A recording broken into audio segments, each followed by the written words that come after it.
watching Dante's Boxing Nation.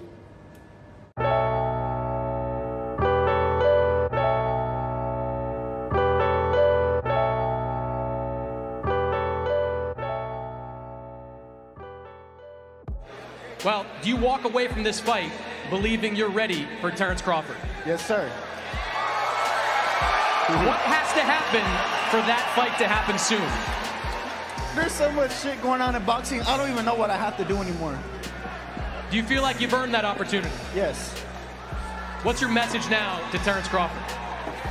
I'm here whenever. I'm ready to fight whenever. I'm here to fight anybody. I don't care if it's Crawford, Spence, Pacquiao, you name it. I'll fight anyone. Dante's Boxing Nation, what's going on, guys? So Oscar De La Hoya, Virgil Ortiz's promoter, he just recently came out and he posted this on his Twitter account. He said, Terence Crawford versus Virgil Ortiz, Cowboy Stadium, who wins? Listen, we all know that Virgil Ortiz is Terence Crawford's mandatory. He's been the #1 contender for quite some time now. If Ortiz wanted to, he could have activated that mandatory status a while ago, but he decided not to. Even in that post-fight interview I played for you right there, you notice when Chris Mannix, he asked him, are you ready for the Terence Crawford fight? His exact words were, you walk away believing that you're ready for the Terence Crawford fight, right? What needs to happen for that fight to happen soon? And Virgil Ortiz starts saying, look, I'm ready for everybody. Not all the time, but normally when a reporter ask a boxer about a particular opponent, are you ready for the Terence Crawford fight? And their response is, I'm ready for everyone. That usually means they're not ready for any of those guys.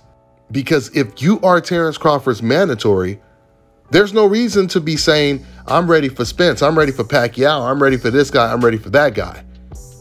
You're Terence Crawford's mandatory. So that should be your priority. Just like when Devin Haney was Lomachenko's mandatory 3 years ago. Lomachenko was his mandatory. He wasn't talking about, I'm ready to fight everyone.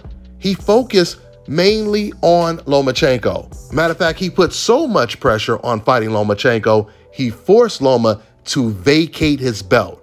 That's what Virgil Ortiz is supposed to be doing if he really wanted the Terence Crawford fight. So now you hear Oscar De La Hoya entertaining the idea of a possible fight, but not really saying that he wants to make it next.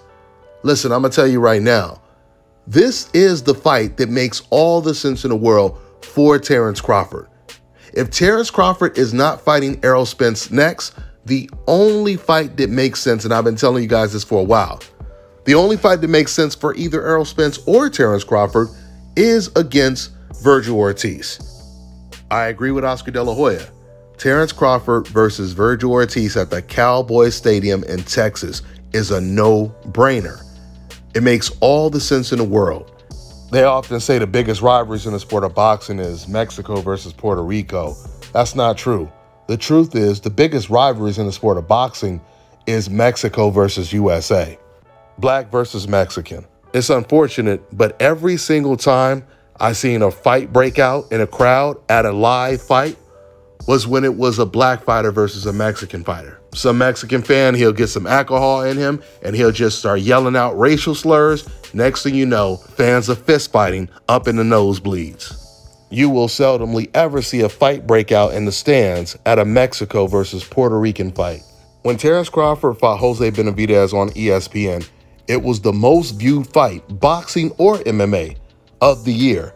In fact, it was so successful that it was the second most watched combat sports program since 2012, right behind Manny Pacquiao versus Jeff Horn. The views for that fight peaked at 2.7 million views. It even generated more views than Khabib tapping out Conor McGregor. So race definitely sells in the sport of boxing, especially when it is black versus brown, black versus Mexican. I've always felt that instead of Terence Crawford fighting against Avanesian, it would have made way more sense for him to at least push for the Virgil Ortiz fight.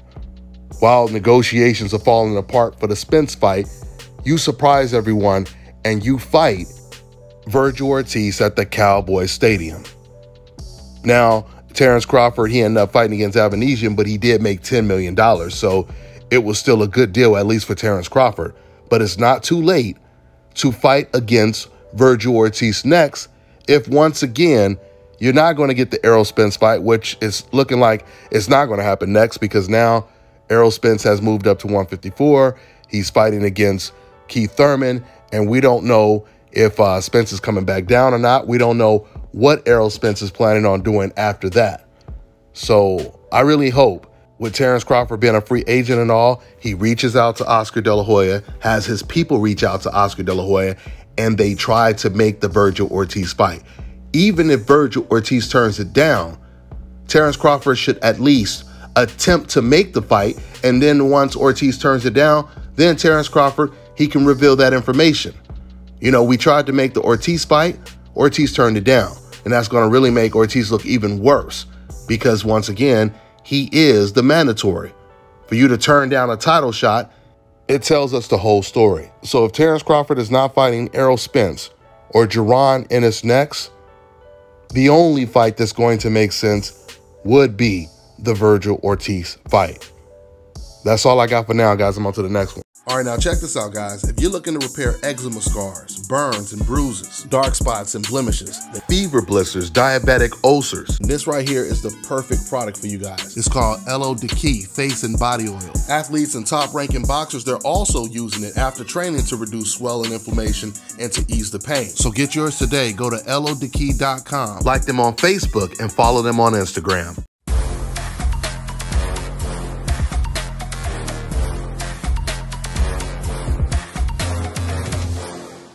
My name is Chris, and I'm all the way here from Anchorage, Alaska at South Carolinas, and I'm here for my second treatment of SMP.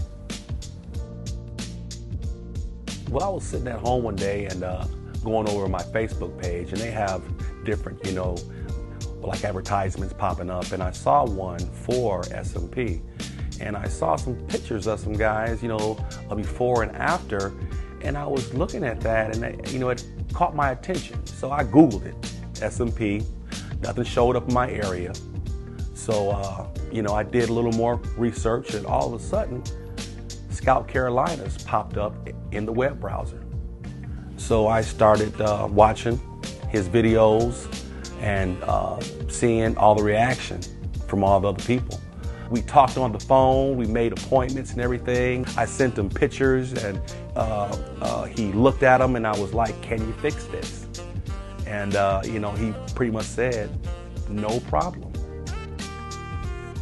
My first session, he made me feel extremely comfortable. It was almost like I was talking to family. He started, and during the whole treatment, we talked and, about our families and our life and, and things that he does and things that I do. And before I know it, the first session was over.